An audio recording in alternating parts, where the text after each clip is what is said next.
Welcome to Real and Raw, coming to you live from Southern California, connecting you to real life, real people, and real conversations to inspire and educate, to help you thrive in your life. Hashtag from adversity to thriving and hashtag today for tomorrow. Real and Raw is brought to you by Solar for the Planet. And my guests and I will have real and raw conversations about death and dying, loss of a job, divorce, tragedy, and abuses, adventures, and yes, of course, wins.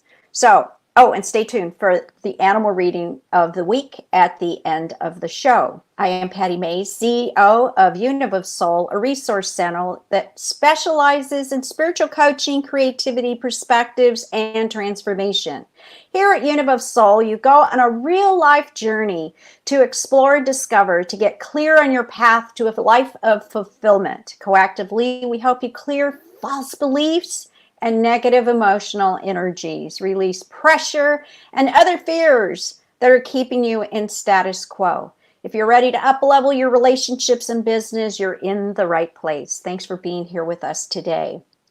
If you don't know what you want, or if you're not interested in a big shift, at the very least, why not explore different perspectives and get insights from the animal kingdom to help you thrive? If you're wanting to have group support because you don't want to do one-on-one, go to heartblazers.com, my online women's group, or contact me directly. And let's get you rocking and rolling. Okay, let's all take a deep breath. Deep belly breath. And invite Dear Medicine today. Dear Medicine showed up again today. So what is Dear Medicine telling us? Dear Medicine is saying to be kind and gentle with yourself, to allow yourself to go through whatever process you need to go through. And my guest today is going to share, this is part 2. Mayvu was here last week, and she shared about how to deal with someone who's dying. Why do we keep people alive so long or so short, or what happens in the process? And it is a process. As I've mentioned before, I am a hospice respite caregiver. I come in at the end and help people transition into their next life, helping them realize that they are important and realize their importance, their contribution and participation in this lifetime. And so Maybu is here, and she is going to share her experience in witnessing her father's death. I believe she's on the board now, so let's invite Mayvu. Yes, you are. There you are, sweetheart. Oh my goodness! I know we've shared online, and my deepest sympathy and condolences to you and your family. And thank you so much for showing up. I know you had to think about this, and thank you for doing that and also showing up. So tell us about you, Mayfu. Tell us what's happening. Well, I just finished assisting my dad crossover this week, yesterday actually. I'm a little distracted because I'm trying to block my sun so it's not so glary. There you go. There you go.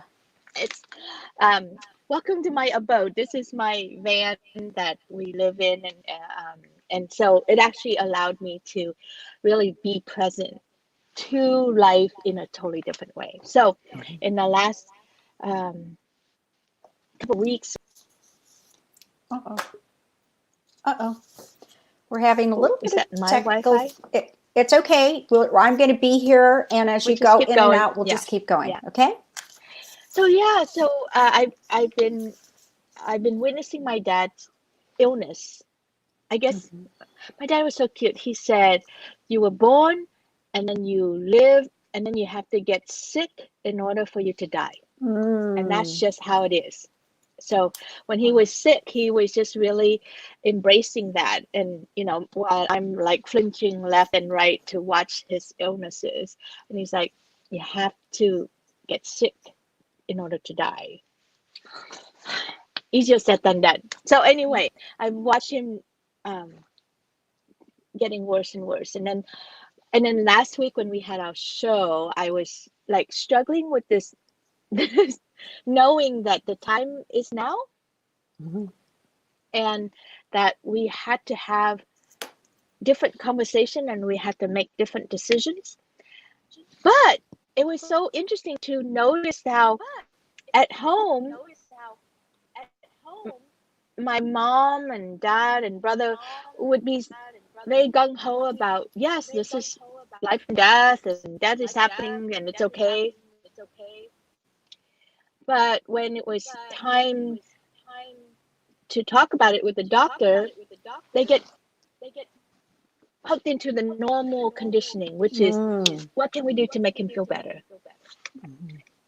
And and after our conversation last week, I was just like, it gave me more strength to go into an area that I've never gone to before.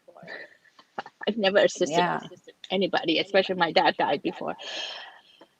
But I realized that I had to be really gentle but firm with my mom to help direct the conversation to letting my dad die.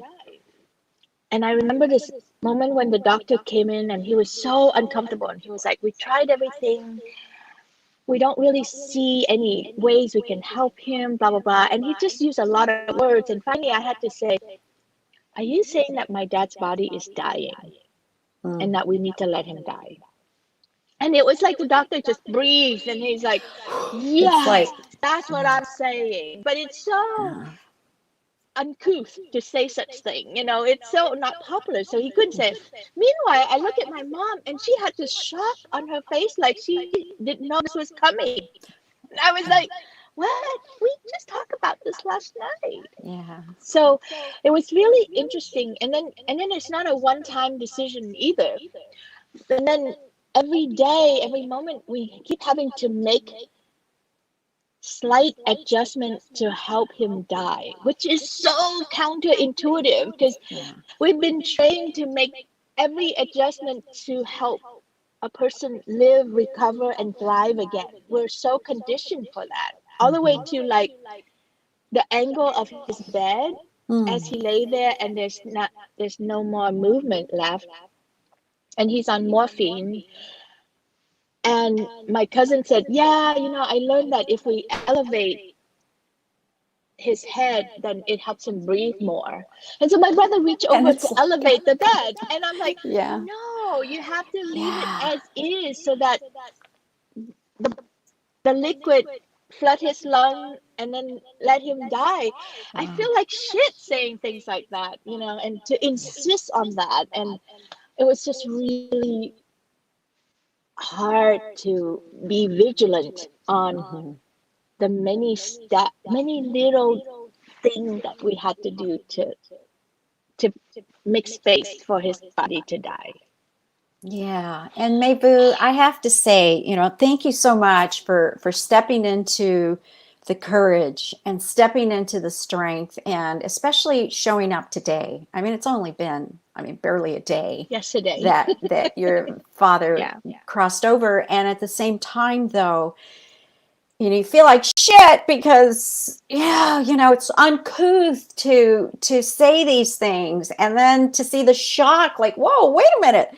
We talked about this. We know he's dying. And what's amazing to me is to see you today and to be with you today and how you were last week and to hear how that shift took place and you just grabbed a hold of it and you walked beautifully with it and you intuitively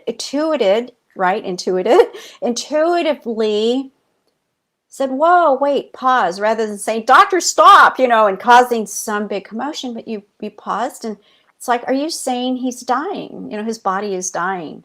And to have that, to address the doctor that way, because they haven't been trained really, and they do have emotions and feelings, but they haven't really been trained to give that message because it is the end of life. It is. And how are people going to react or respond to that? And what I love is that you responded.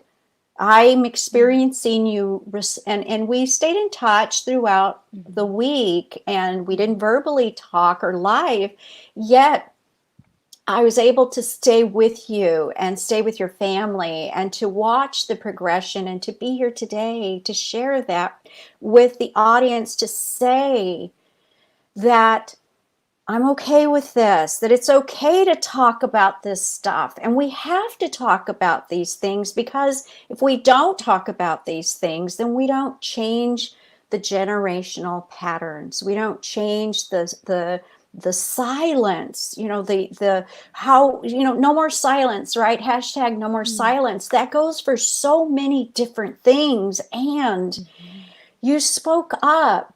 And you were there, you were honoring it, goosebumps all over. You were honoring your mother, you were honoring your brother and your father, especially that you were honoring yourself for being present to what is here in this moment. And each moment there's a shift. Each moment, oh, let's make them comfortable. Well, yes, of course, you want to make the patient comfortable, especially your father, right? At the same time, the morphine, in my experience, is that the morphine slowly helps the organs. Each organ is going to shut down on its own. And of course, the heart is the last to go.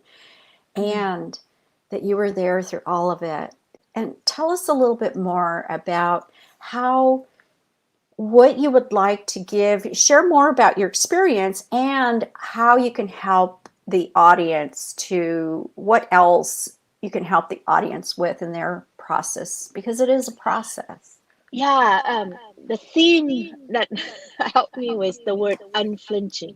Nice. Um, yeah, believe me, there's a lot of place to flinch. There's a lot of room to flinch, so lots of opportunity to flinch.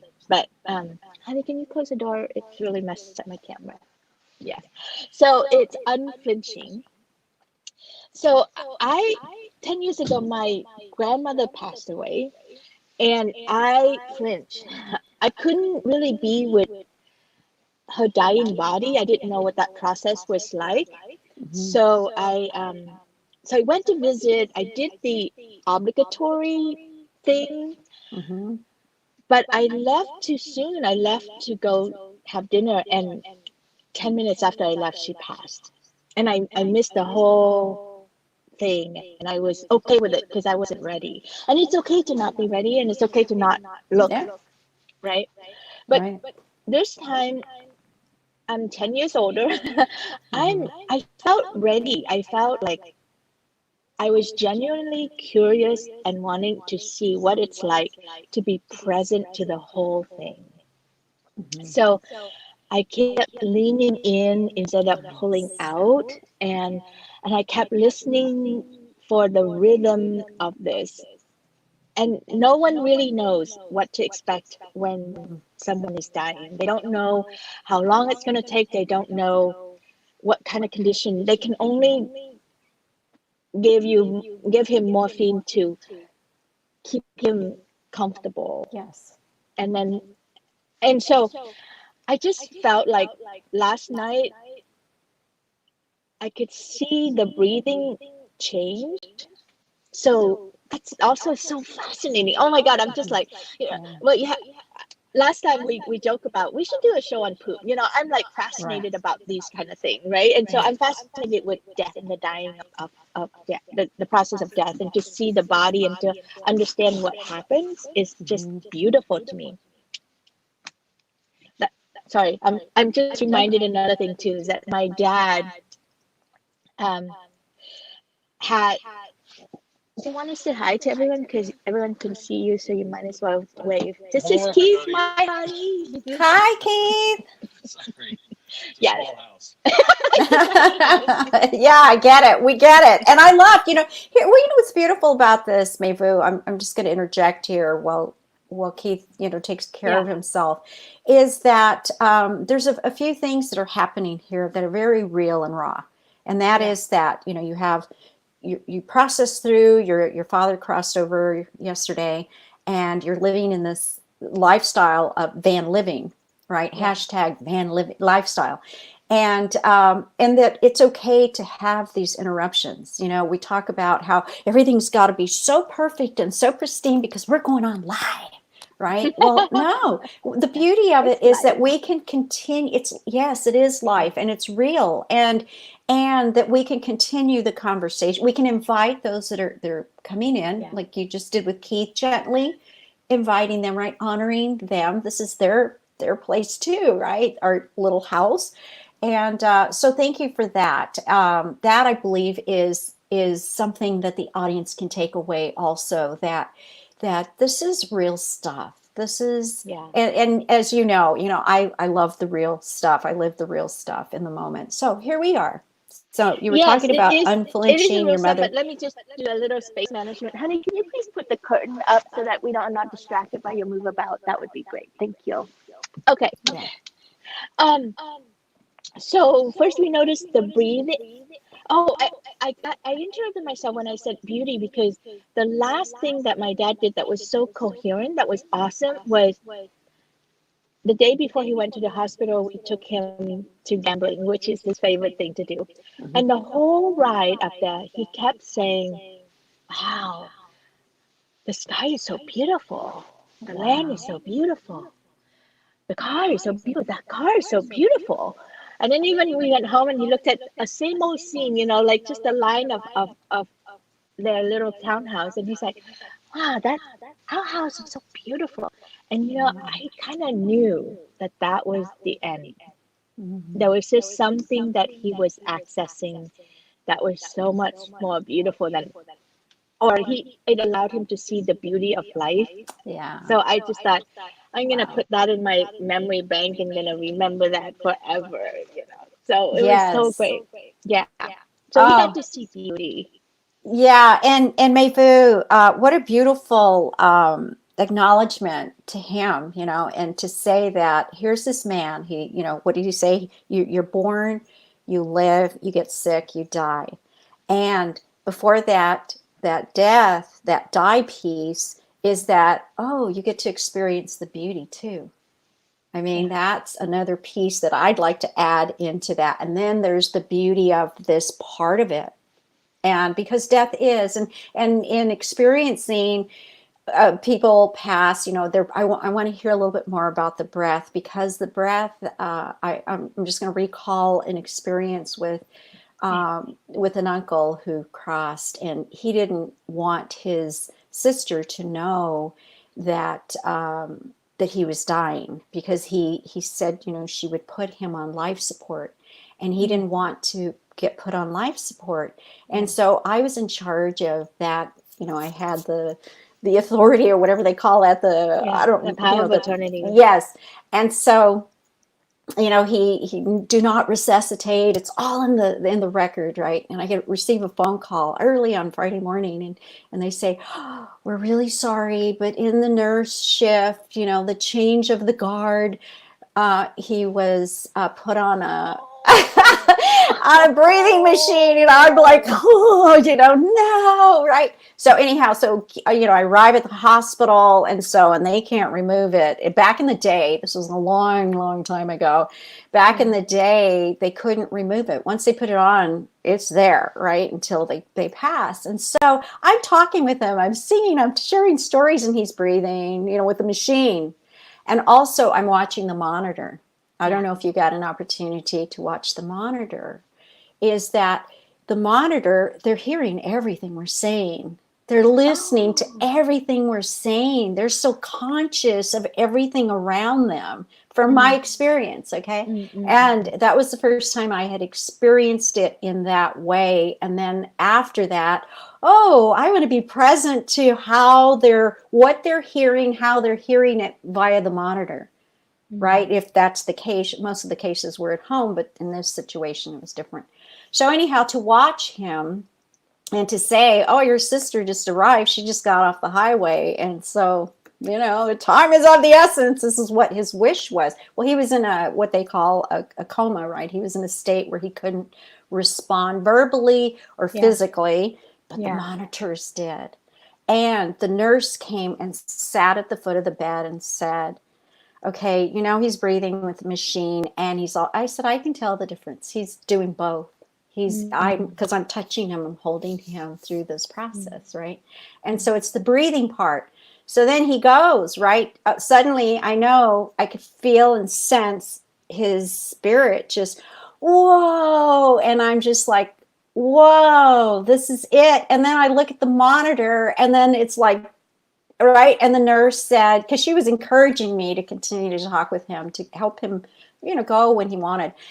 And she said, Patty, he's gone. I said, Mm. I know. So she gave me a moment with him.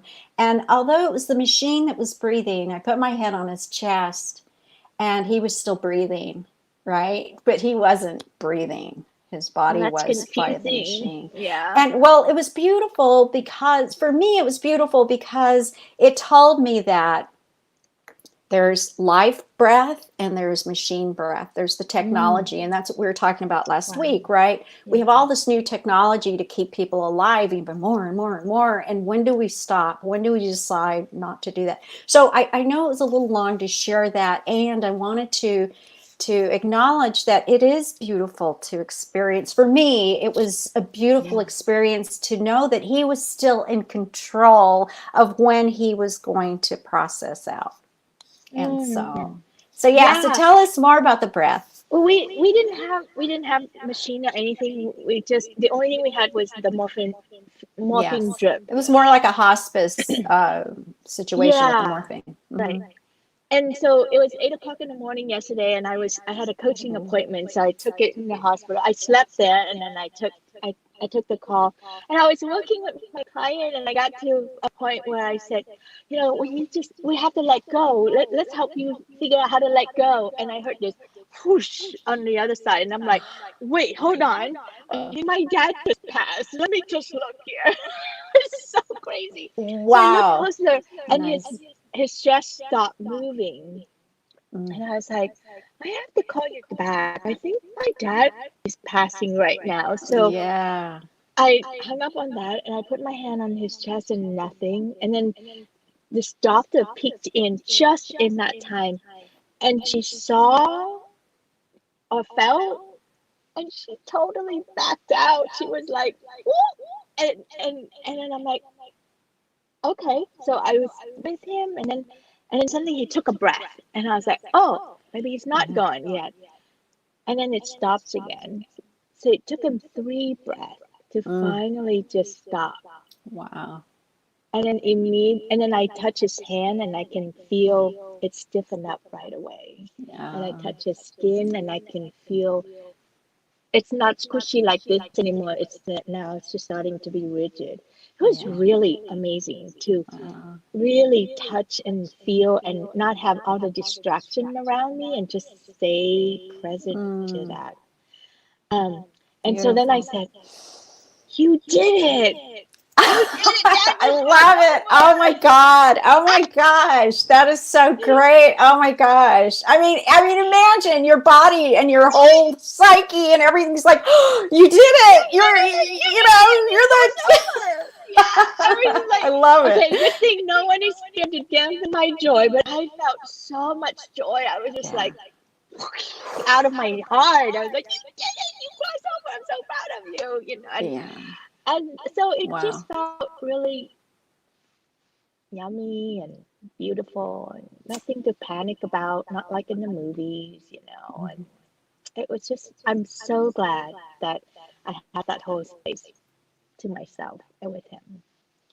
Wow, beautiful. Thank you. Thank you for being so open and sharing this. And yes, there is a sense of joy and a sense of peace. It's a sense of relief that, Yeah. oh, they don't have to suffer. He doesn't have to suffer anymore. And what do we know from suffering, right? In our work, suffering is all, state of mind. At the same time, using the language that the generalizing, right? That using the language that people can understand. And that is that when we say he's no longer suffering, well, he's not in that state physically. And we don't know what happens after. And we can make up our minds and decide how we want them to be on the other side of wherever they are, And do you right? have something that I learned Oh, that's good. really important to get to fast? All right. So at the last days of his life, when he's breathing, he just lay there with his mouth wide open because it, you need both the nose and the mouth to breathe. And it's not very beautiful. It looks, really Mm-hmm. scary or traumatic and that kind of stuff. So when he passed, he was stuck like that. If I had known, so I learned something. So when my aunt came in, she actually had to hold Yeah. his mouth up for like 2 hours, her and my brother, to reshape the jaw so that he can close his mouth. She said that if I had caught that when he just passed, it would have been a lot easier. Hmm. And it's just so nice when she was able to close his mouth. And then he ended up with a smile on his face. It was so beautiful and so peaceful.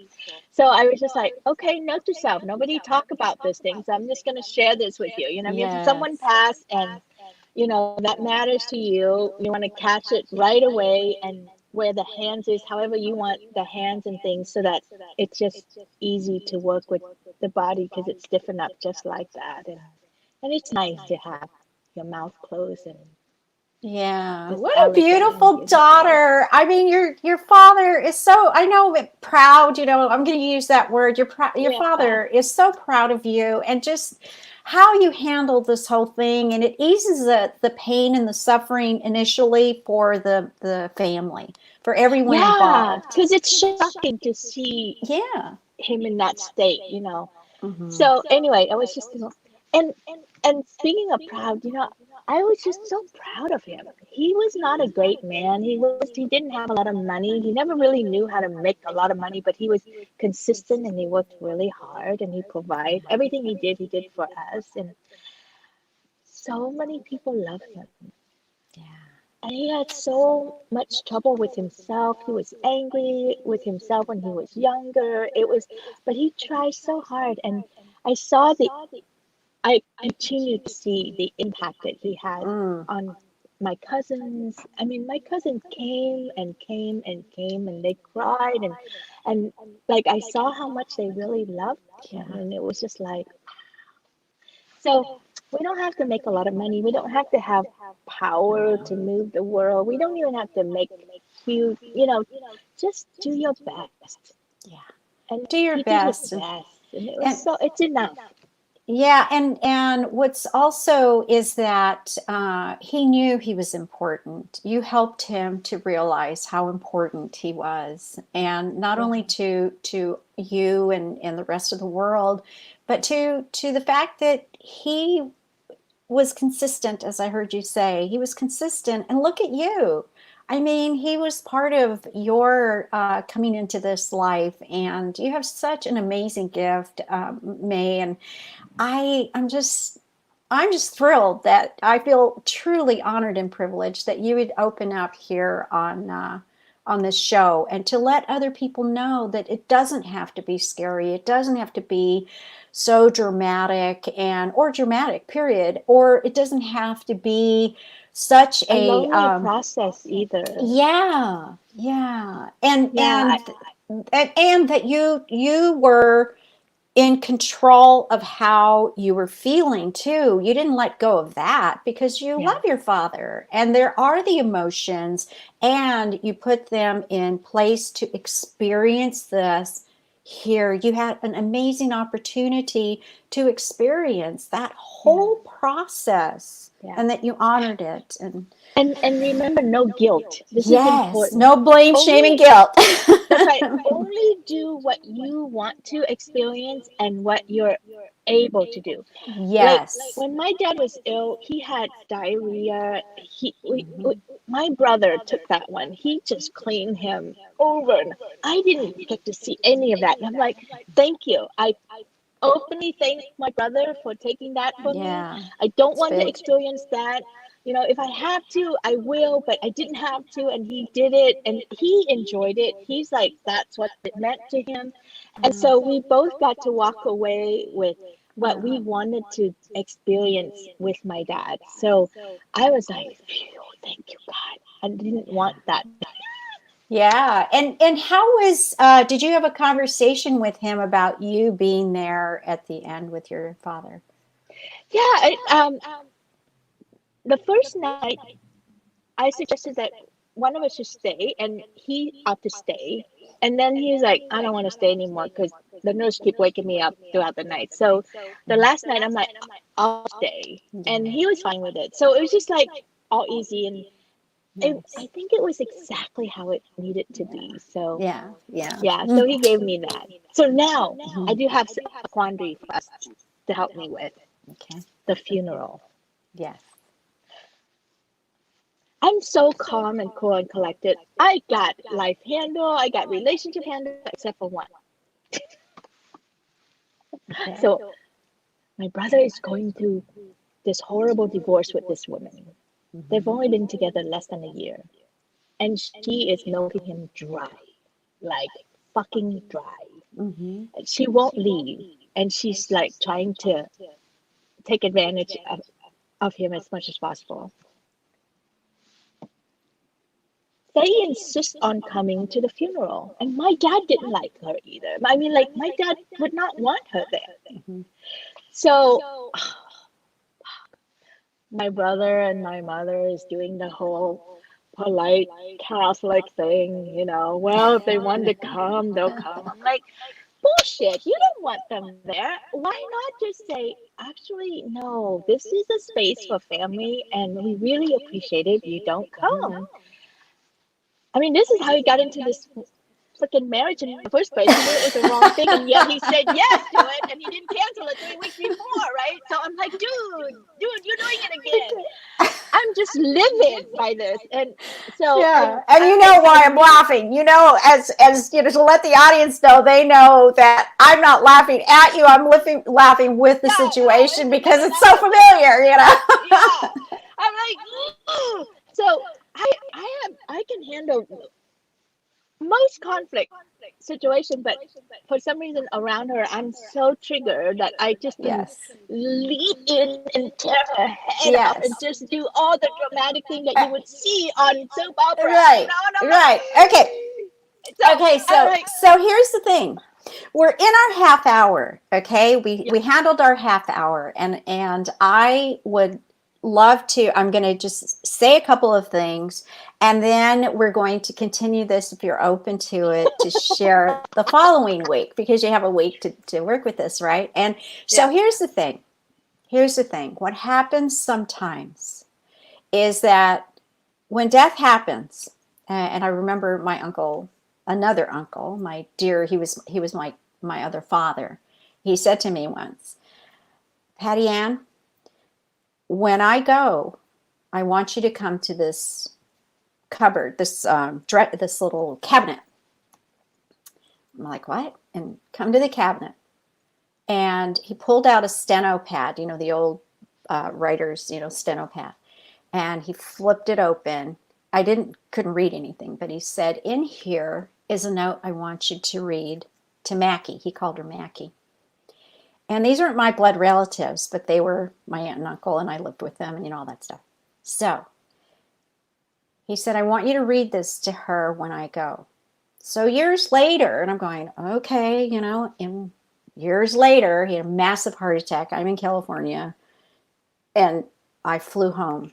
First thing I did, rented a car. I went right to that cabinet and I pulled out the steno pad and I said, you said, let's sit here and talk. And, I have something to read to you from Uncle John. And so she says, what is this all about? So I started to read, and it said, Mackie, Patty Ann is reading this to you. It means that I'm gone now. Everyone and their brother are going to come out of the woodwork, and they're going to be family members, and they're going to be people that are going to care about you, and they're going to come out of the woodwork, people that you don't want at my service, people that are going to want your money, going to invest for you, they're going to do all this stuff, right? mm-hmm. Let those people come, and before you make any decisions, talk with Patty Ann and give yourself some time, because everyone grieves in their own way. And sometimes we have to allow for other people to show up to see. And you can politely ask these people not to show. There is no, just like you did with the doctor. So do you Mm-hmm. mean, his body is dying? So this is just a perspective that I'm offering, that based on that story. And the truth is that a lot of people came out of the woodwork wanting to help her in so many ways. People that despised her, people that wanted nothing to do with her, were suddenly there present to help her, including family. And she said, this is about honoring him. This is about his life. And so the decision is going to be up to you and your brother. And really, the relationship is between your brother and this woman. Nobody else. That's their relationship, similar to how you had your relationship with your father. Yeah, it's poopy. And they're pooping It all over is. my space.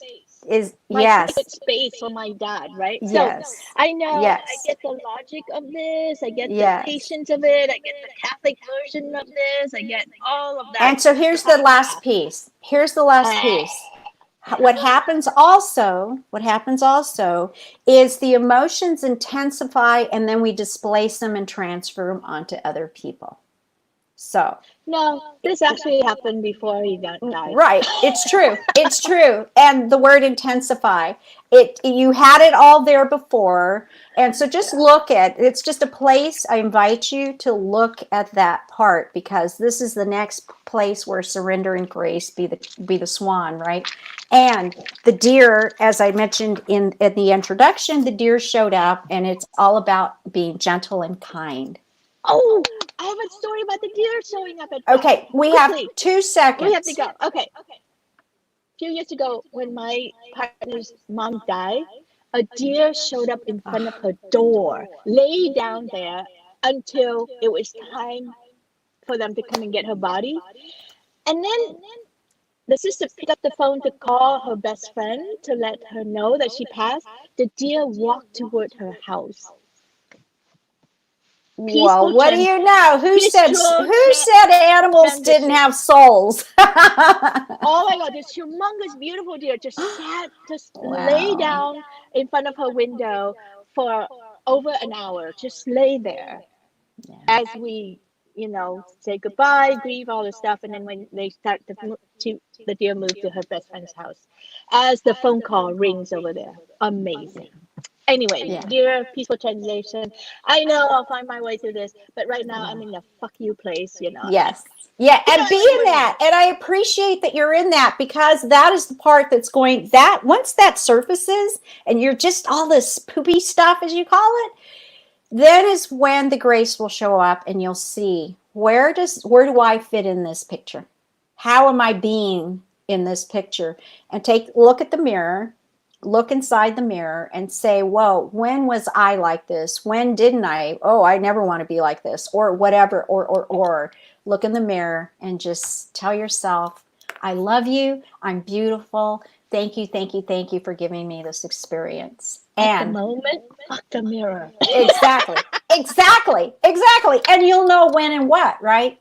It's another perspective. So, folks, thank you so much for being with us. To figure this out. Yes, you do. You have until next Saturday. That's right. And we have another Thursday before that Saturday, or is it this coming? Oh, okay, so there you go. All right. And Thomas, we didn't even check the messages here, and I was saying goodbye. Good to see you all. Sorry for your loss, Mayboo. And beautiful conversation. Thank you both. Thank you so much, Thomas, for being here and supporting us, and for all the rest of you for being here with us today. And part 2 of Mayboo's story, and you can hashtag replay. And we'll see you next Thursday at 10 a.m. to talk about who's invited to the funeral and how do you handle that part of it, especially when there's just all the stuff that has surfaced, the poopy stuff that surfaced. And we'll see you then. Have a great day. Go out there, be the best that you are, and thrive in your life. And we'll talk with you later. Have a great day, everybody. Thank you, May.